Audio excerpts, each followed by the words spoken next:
नमस्कार, स्वागत है आप सभी का दूरदर्शन समाचार पर लेकर हाजिर हूं मैं खबरों का सिलसिला। मैं कृतिका बुलेटिन की करेंगे शुरुआत और सबसे पहले एक नजर सुर्खियों पर। नेपाल के विदेश मंत्री शिशिर खनाल का भारत दौरा। आज विदेश मंत्री डॉक्टर एस जयशंकर के साथ करेंगे मुलाकात। द्विपक्षीय संबंधों को मजबूत करने पर होगी चर्चा।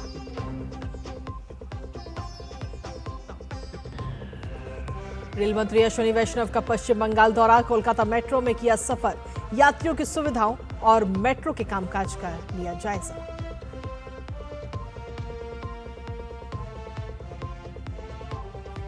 टीएमसी नेता अभिषेक बनर्जी की बड़ी मुश्किलें। पश्चिम बंगाल विधानसभा में हस्ताक्षर जालसाजी मामले में हाईकोर्ट से नहीं मिली राहत। मामले की सुनवाई बुधवार को।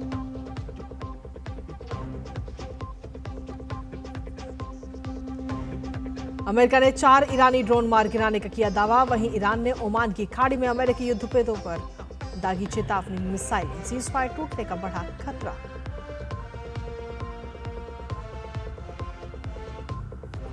और दिल्ली में आज आयोजित होगा युवा विकसित भारत माय भारत युवा सम्मेलन। देश भर से 6000 से ज्यादा युवा प्रतिभागी इकट्ठा होकर लेंगे हिस्सा। तो ये थी प्रमुख सुर्खियां और अब खबरों में बात विस्तार से। नेपाल के विदेश मंत्री शिशिर खनाल 3 दिवसीय भारत की आधिकारिक यात्रा पर हैं और इस यात्रा के दौरान विदेश मंत्री डॉक्टर एस जयशंकर नेपाल के विदेश मंत्री के साथ औपचारिक बैठक करेंगे। इस बैठक में दोनों नेताओं के बीच भारत और नेपाल के आपसी हित के कई अहम मुद्दों पर विस्तृत चर्चा करेंगे। इस बातचीत का मुख्य उद्देश्य व्यापार, निवेश, सीमा पार कनेक्टिविटी, ऊर्जा और दोनों देशों के लोगों के बीच आपसी संबंधों यानी पीपल टू पीपल टाइज जैसे प्रमुख क्षेत्रों में सहयोग को और ज्यादा मजबूत करना है। इससे पहले नेपाल के विदेश मंत्री भारतीय विदेश मंत्री डॉक्टर एस जयशंकर के विशेष निमंत्रण पर शुक्रवार को नई दिल्ली पहुंचे, जहां हवाई अड्डे पर उनका गर्मजोशी से स्वागत किया गया। भारत और अमेरिका द्विपक्षीय व्यापार समझौते के पहले हिस्से को अंतिम रूप देने की दिशा में तेजी से आगे बढ़ रहे हैं। केंद्रीय वाणिज्य मंत्री पीयूष गोयल ने कहा कि दोनों पक्ष सभी बचे हुए मुद्दों को जल्दी से निपटाने की दिशा में काम कर रहे हैं। दोनों देशों ने फरवरी में इस व्यापार समझौते पर प्रारंभिक सहमति बनाई थी, लेकिन अमेरिकी सुप्रीम कोर्ट द्वारा राष्ट्रपति डोनाल्ड ट्रंप के कुछ बड़े टैरिफ उपायों को रद्द करने के बाद बातचीत धीमी हो गई थी। इस सप्ताह नई दिल्ली में हुई बैठकों के बाद बातचीत फिर से तेज हो गई है। इस समझौते के पहले हिस्से से भारत को अन्य देशों के मुकाबले विशेष व्यापारिक लाभ मिलने की संभावना है। पीयूष गोयल ने संभावना जताई कि अगले महीने के मध्य तक इस समझौते के पहले हिस्से को पूरी तरह लागू करने में सक्षम होंगे। इसके अलावा इस महीने के अंत तक अमेरिका की उच्च स्तरीय टीम भारत का दौरा भी कर सकती है। वैश्विक आर्थिक अनिश्चितताओं, भू राजनीतिक तनावों और व्यापारिक चुनौतियों के बीच भारत ने एक बार फिर अपनी दमदार क्षमता का परिचय दिया है। वित्तीय वर्ष 2025-26 में देश की वास्तविक सकल घरेलू उत्पाद वृद्धि दर 7.7% रही, जबकि नाम मात्र जीडीपी में 8.9% की प्रभावशाली वृद्धि दर्ज की गई। सांख्यिकी एवं कार्यक्रम कार्यान्वयन मंत्रालय द्वारा जारी इन आंकड़ों ने साबित कर दिया है कि भारत दुनिया की सबसे तेजी से बढ़ती अर्थव्यवस्थाओं में अपनी अग्रणी स्थिति को मजबूत बनाए रखा है। यह वृद्धि कोई संयोग नहीं, बल्कि विनिर्माण, सेवाओं और कृषि सेक्टर की साझा मजबूती का परिणाम है। सांख्यिकी एवं कार्यक्रम कार्यान्वयन मंत्रालय द्वारा जारी आंकड़ों के मुताबिक भारत के मैन्युफैक्चरिंग सेक्टर ने जीडीपी को सबसे ज्यादा मजबूती दी। विनिर्माण क्षेत्र में दोहरे अंकों की वृद्धि दर्ज की गई और पूरे सेकेंडरी सेक्टर को 8.8% की मजबूत वृद्धि प्रदान की। उत्पादन गतिविधियों में तेजी, बुनियादी ढांचा परियोजनाओं पर बढ़ता सरकारी खर्च, घरेलू मांग में सुधार और निर्यातों में उछाल ने इस क्षेत्र को नई ऊंचाइयों पर पहुंचाया। पीएलआई योजनाएं, बढ़ते निवेश और घरेलू बाजार की मजबूती ने मैन्युफैक्चरिंग को गति दी, जिसका सीधा लाभ रोजगार सृजन और पूंजी निवेश दोनों में दिखा। ऐसे में भारतीय मैन्युफैक्चरिंग सेक्टर अब न केवल घरेलू जरूरतें पूरी कर रहा है, बल्कि वैश्विक आपूर्ति श्रृंखला में भी अपना महत्वपूर्ण स्थान बना रहा है। भारत सरकार ने विदेशी निवेशकों के लिए टैक्स राहत का रेड कार्पेट बिछा दिया है। जी हां, सरकार ने आयकर कानून में बड़ा बदलाव करते हुए दुनिया के केंद्रीय बैंकों के बैंक कहे जाने वाले BIS को भारतीय सरकारी बॉन्ड से होने वाले कमाई पर टैक्स छूट देने का फैसला किया है, जिसके बाद अब उम्मीद जताई जा रही है कि सरकार के इस फैसले से विदेशी निवेश को बढ़ावा मिलेगा। आइए आपको दिखाते हैं ये खास रिपोर्ट। भारत सरकार ने विदेशी निवेशकों के लिए एक बड़ा टैक्स नियम बदला है। सरकार ने आयकर संशोधन अध्यादेश 2026 जारी कर दिया, जिसके तहत कुछ विदेशी निवेशकों को भारतीय सरकारी बॉन्ड यानी गवर्नमेंट सिक्योरिटीज से होने वाली आय पर टैक्स में छूट मिलेगी। सरकार ने जिनके लिए इस छूट का प्रावधान किया है, उनमें विदेशी संस्थागत निवेशक यानी FII और बैंक फॉर इंटरनेशनल सेटलमेंट्स यानी BIS को शामिल किया गया। सरकार के अनुसार ये बदलाव 1 अप्रैल 2026 से प्रभावी माना जाएगा। अगर सरकार के इस फैसले को आसान भाषा में समझे तो मान लीजिए कोई विदेशी निवेशक भारत सरकार के बॉन्ड खरीदता है तो इन बॉन्ड से उसे 2 तरह की कमाई हो सकती है। पहली, बॉन्ड रखने पर मिलने वाली नियमित आय और दूसरा, बॉन्ड बेचने पर होने वाले फायदे।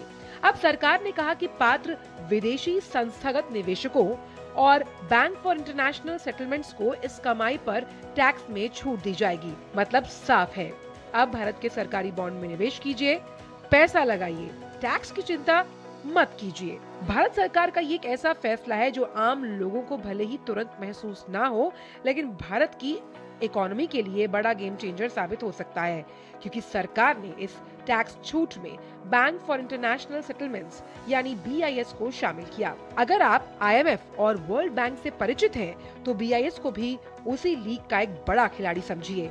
इसे अक्सर सेंट्रल बैंक्स का बैंक कहा जाता है। अब नए नियमों के मुताबिक अगर BIS भारत के सरकारी बॉन्ड में पैसा लगाता है, तो उसे बॉन्ड पर होने वाली नियमित आय यानी बॉन्ड पर मिलने वाले रिटर्न पर कोई टैक्स नहीं देना होगा और बॉन्ड बेचकर होने वाले मुनाफे पर भी कोई टैक्स नहीं देना होगा। मतलब सीधी पॉलिसी है कि आप केवल निवेश कीजिए और बेहतर रिटर्न पाइए। ग्लोबल निवेशकों को सरकार का संदेश साफ है, भारत आइए, निवेश करिए, मुनाफा कमाइए, टैक्स बचाइए। और वहीं भारत को ग्लोबल इन्वेस्टमेंट हब बनाने की दिशा में सरकार ने एक और बड़ा कदम उठाया। जी हाँ, शेयर मार्केट से लेकर गवर्नमेंट बॉन्ड्स तक विदेशी निवेशकों के लिए कई नियम आसान किए गए। और इतना ही नहीं, सरकारी प्रतिभूतियों में निवेश से होने वाली कमाई पर टैक्स रिलीफ का भी ऐलान किया गया। इन पहल से भारत में विदेशी निवेश बढ़ने और कैपिटल मार्केट को नई मजबूती मिलने की उम्मीद है। ये रिपोर्ट आपको दिखाते हैं।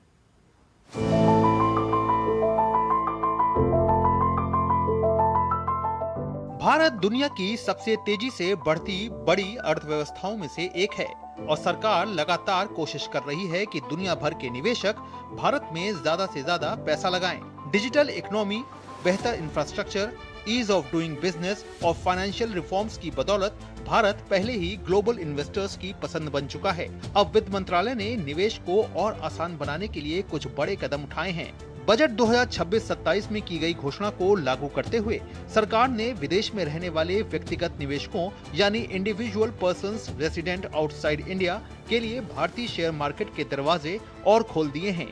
अब PROI भी पोर्टफोलियो इन्वेस्टमेंट स्कीम के जरिए भारतीय लिस्टेड कंपनीज के शेयर में निवेश कर सकेंगे। इतना ही नहीं, किसी एक कंपनी में PROI निवेश की सीमा 5% से बढ़ाकर 10% कर दी गई है। वहीं सभी PROI निवेशकों के लिए कुल निवेश सीमा 10% से बढ़ाकर 24% की जा रही है। सरकार ने गवर्नमेंट सिक्योरिटीज यानी सरकारी प्रतिभूतियों के बाजार को भी और आकर्षक बनाने के लिए कदम उठाए हैं। अब फॉरेन पोर्टफोलियो इन्वेस्टर्स को लंबी अवधि वाले सरकारी प्रतिभूतियों और सॉवरेन ग्रीन बॉन्ड्स में निवेश के ज्यादा अवसर मिलेंगे।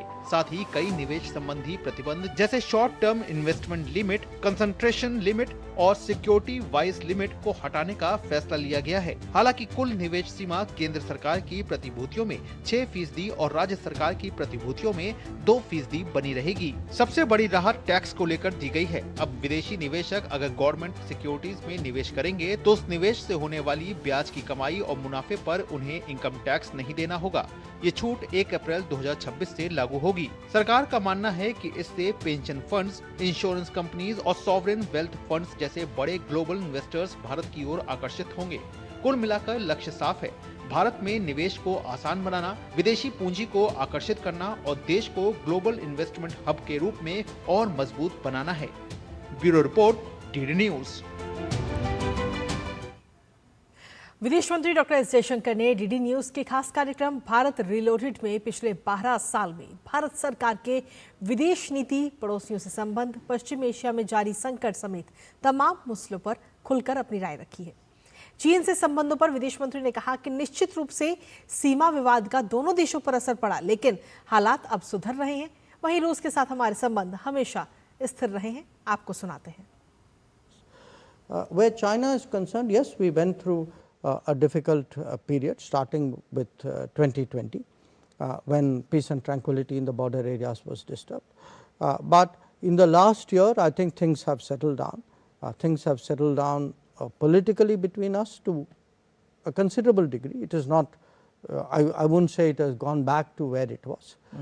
It has definitely settled down in the border to a great degree, which is, you know, the peace and tranquility is maintained, the patrolling is taking place as it is planned, etc. But definitely, you know, that had an impact, just as the volatility created by the American posture has an impact on our relationship. I think we should not be in denial about it. I think we are very clear as a government. Comparatively, I would say the Russia relationship has remained steady.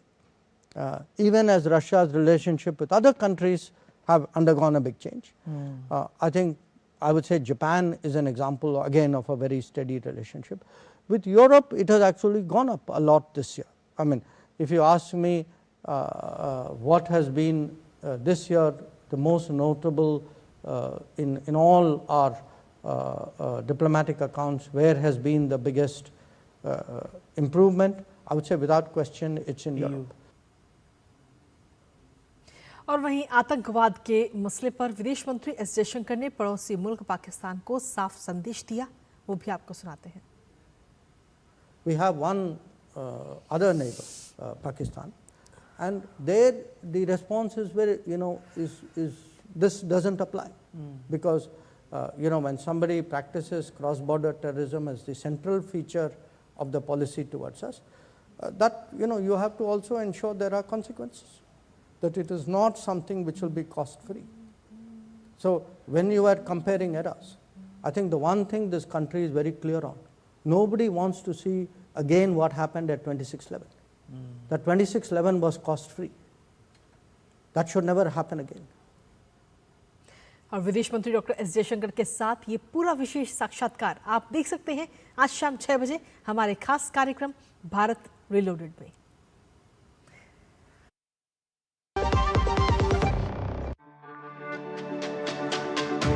मेरी पसंद, मेरी पसंद, मेरी पसंद, मेरी पसंद, हमारी पसंद, हम सबकी पसंद। मजबूत देश का मजबूत सरिया हो गया स्टील। पता है लोग अक्सर मुझसे पूछते हैं कॉल सेंटर का स्टेडी जॉब क्यों छोड़ा? I wanted more out of life. बस मैंने अपना स्टार्टअप शुरू किया। जानना चाहोगे कैसे? Then start up your own business as an LIC agent. यहाँ सब कुछ है।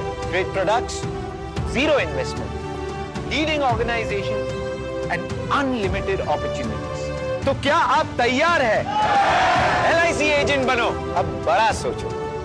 हमारी वेबसाइट पर जाएं या अपनी नजदीकी LIC शाखा से संपर्क करें।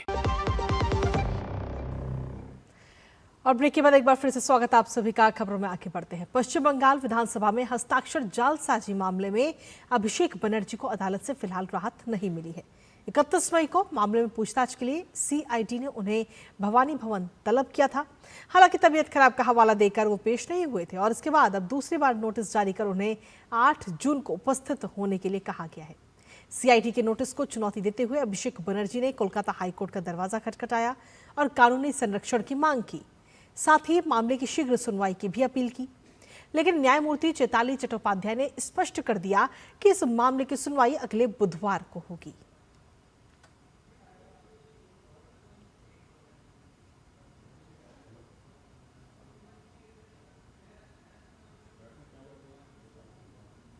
राष्ट्रीय जांच एजेंसी ने भांगड़ बम विस्फोट मामले में टीएमसी के पूर्व विधायक शौकत मुल्ला को शुक्रवार देर रात गिरफ्तार कर लिया। शौकत को कोलकाता के सोनारपुर इलाके से उस वक्त गिरफ्तार किया गया जब वो एक बाइक के जरिए भागने की कोशिश कर रहा था। हाल ही में एनआईए ने शौकत को भगोड़ा घोषित किया था। दरअसल इस साल मार्च के महीने में दक्षिण 24 परगना जिले के भांगड़ में अवैध बम बनाने के दौरान हुए धमाके में एक व्यक्ति की मौत हो गई थी, साथ ही 3 अन्य गंभीर रूप से घायल हो गए थे। मामले की जांच के दौरान शौकत मुल्ला का नाम मुख्य साजिशकर्ता के रूप में सामने आया, जिसके बाद एनआईए की टीम को शौकत की तलाश थी और अब उसे गिरफ्तार किया जा चुका है। सीबीएसई ने 12वीं की बोर्ड परीक्षा के परिणामों के बाद उत्तर पुस्तिकाओं की वेरिफिकेशन और प्रश्नों के री इवैल्यूएशन के लिए आवेदन करने वाले छात्रों को बड़ी राहत दी। छात्रों के हित को ध्यान में रखते हुए बोर्ड ने आवेदन की अंतिम तिथि 1 दिन बढ़ाने का फैसला किया है। पहले वेरिफिकेशन और री इवैल्यूएशन के लिए आवेदन की अंतिम तिथि 6 जून थी, लेकिन अब इसे बढ़ाकर 7 जून तक कर दिया गया है। सीबीएसई ने कहा है कि यह फैसला छात्रों को अतिरिक्त समय और बेहतर सुविधा प्रदान करने के उद्देश्य से लिया गया, ताकि वो बिना किसी परेशानी के अपनी आवेदन प्रक्रिया पूरी कर सके। भारत की समृद्ध सांस्कृतिक और आध्यात्मिक विरासत इन दिनों वैश्विक मंच पर आकर्षण का केंद्र बनी हुई है। ब्रिक्स देशों के प्रतिनिधियों ने आज भगवान बुद्ध की पावन भूमि सारनाथ का भ्रमण किया। सारनाथ में उन्होंने ऐतिहासिक धम्मिक स्तूप के दर्शन किए। इस मौके पर केंद्रीय संस्कृति मंत्रालय के संयुक्त सचिव डॉक्टर अरविंद कुमार ने बताया कि इस भ्रमण का मुख्य उद्देश्य ब्रिक्स देशों के प्रतिनिधियों को भारत की वास्तविक धरोहरों और सजीव संस्कृति का सीधा दर्शन कराना है, ताकि वैश्विक स्तर पर सांस्कृतिक आदान प्रदान और मजबूत हो सके।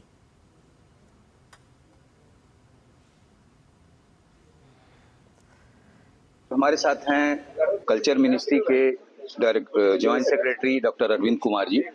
अरविंद जी, ये जो ब्रिक्स के कल्चरल वर्किंग ग्रुप के जो मेंबर्स आए हुए हैं, इनको आपने क्रूज पर गंगा आरती दिखाई, गंगा घाट दिखाए, काशी विश्वनाथ परिसर ले गए, सारनाथ में आप लोग हैं और ट्रेड फैसिलिटेट सेंटर में घूमेंगे। तो ये क्या उद्देश्य है कल्चरल मिनिस्ट्री का इस जो विजिट का? देखिए, ब्रिक्स मीटिंग का हम लोग उसमें कई सारे ट्रैक्स होते हैं। उसमें ट्रेड है, इन्वायरमेंट है, culture is also one of the track of BRICS meetings.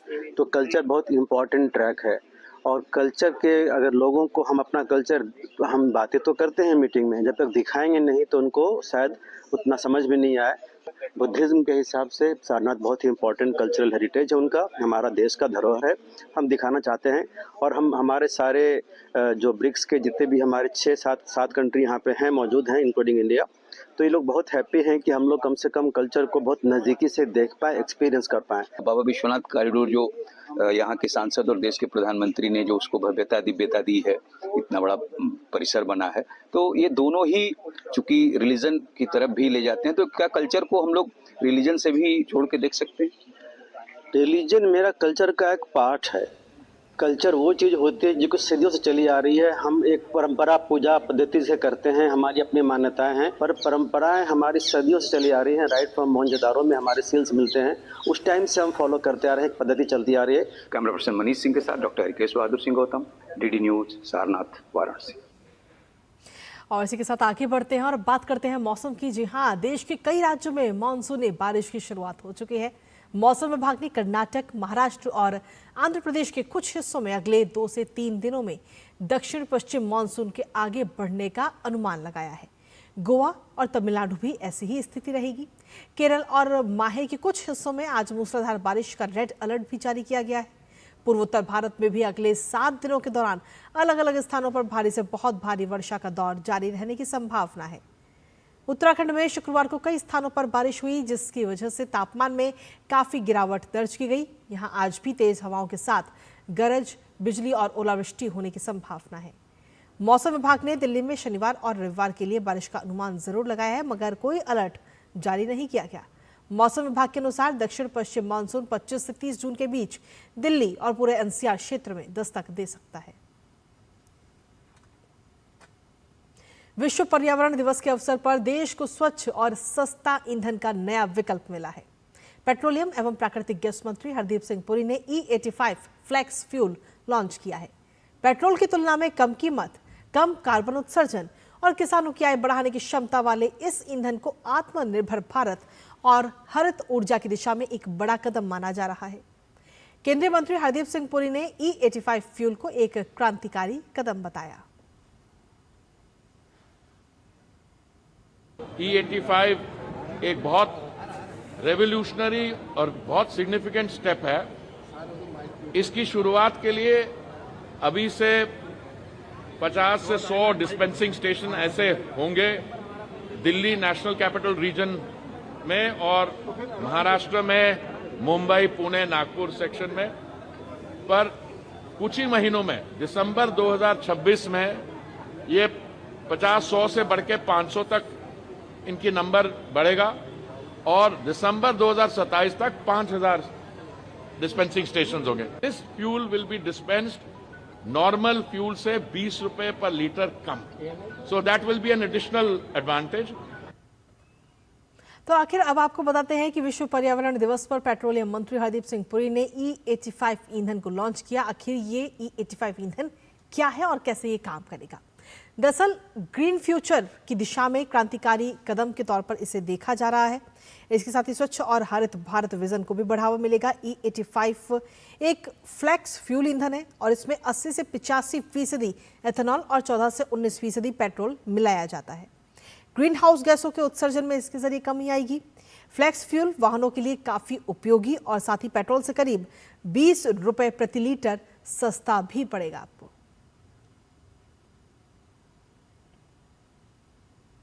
वहीं विश्व पर्यावरण दिवस का दिन भारत के लिए एक और उपलब्धि लेकर आया। इस दिन उत्तर प्रदेश के बलिया में स्थित जयप्रकाश नारायण पक्षी अभयारण्य यानी सुरहा ताल को रामसर साइट घोषित किया गया। इस घोषणा पर प्रधानमंत्री नरेंद्र मोदी ने खुशी जताई। एक सोशल मीडिया पोस्ट में इसकी कुछ तस्वीरें साझा करते हुए प्रधानमंत्री ने लिखा कि बलिया में स्थित जयप्रकाश नारायण पक्षी अभयारण्य को भारत की 100वीं रामसर साइट घोषित किया गया।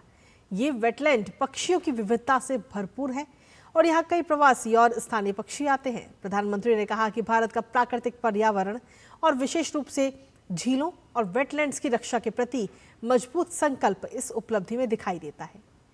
इसके साथ ही प्रधानमंत्री ने कहा कि सालों से झीलों और वेटलैंड्स के संरक्षण और पुनर्जीवन के लिए विज्ञान, नवाचार, जागरूकता और स्थानीय समुदाय की भागीदारी बढ़ाई जा रही है। इसके परिणाम स्वरूप जैव विविधता संरक्षित हो रही है, पारिस्थितिक संतुलन सुरक्षित हो रहा है और आने वाली पीढ़ियों के लिए हरित भविष्य बन रहा है। और अब आपको बताते हैं जयप्रकाश नारायण पक्षी अभयारण्य की आखिर खासियत क्या कुछ है। दरअसल ये देश का 100वां रामसर स्थल जिसे घोषित किया गया। बलिया में स्थित सुरहा ताल स्थानीय नाम पक्षी है और विविधता के मामले में समृद्ध है। प्रवासी और स्थानीय पक्षियों के आकर्षण के तौर पर इसे जाना जाता है। प्रधानमंत्री नरेंद्र मोदी ने भी इसको लेकर खुशी जाहिर की और इसको लेकर एक सोशल मीडिया प्लेटफॉर्म एक्स पर एक पोस्ट भी किया। भारत आर्द्र भूमियों की रक्षा के प्रति प्रतिबद्ध है, ये बात उन्होंने कही और साथ ही कहा कि सामुदायिक भागीदारी का परिणाम सरकार के प्रयासों को इसके जरिए बल मिला है।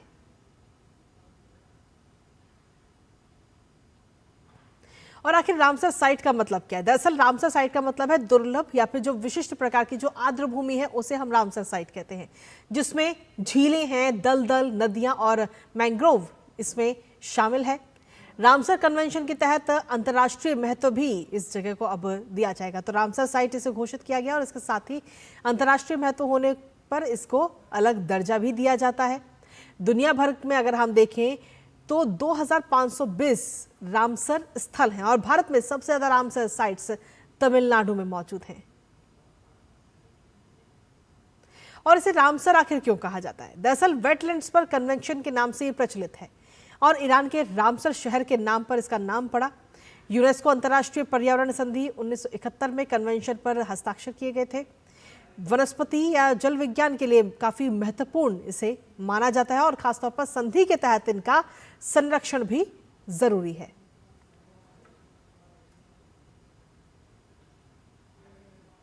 और वहीं केंद्रीय रेल मंत्री और सूचना एवं प्रसारण मंत्री अश्विनी वैष्णव ने आज कोलकाता दौरे के दौरान मेट्रो सेवाओं का निरीक्षण किया। एयरपोर्ट पहुंचने के बाद उन्होंने जय हिंद मेट्रो स्टेशन से येलो लाइन की मेट्रो में सफर किया और यात्रा के दौरान यात्रियों से संवाद भी किया।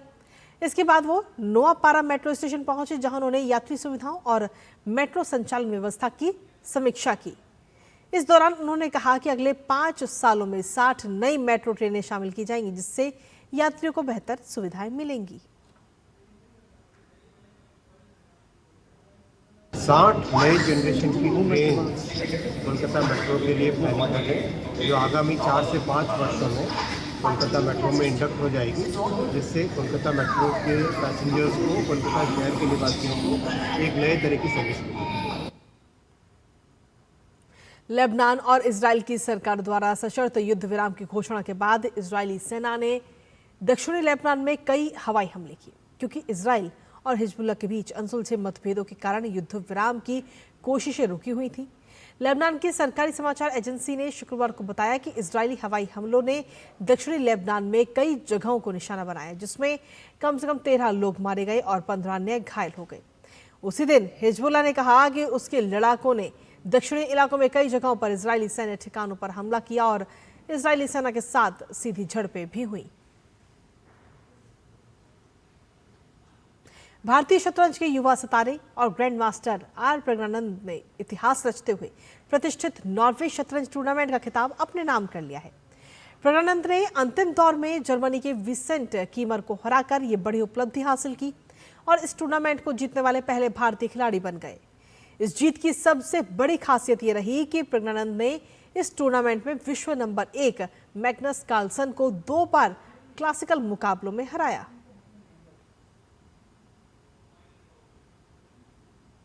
भारत और अफगानिस्तान के बीच एकमात्र टेस्ट की शुरुआत आज से न्यू चंडीगढ़ में होगी।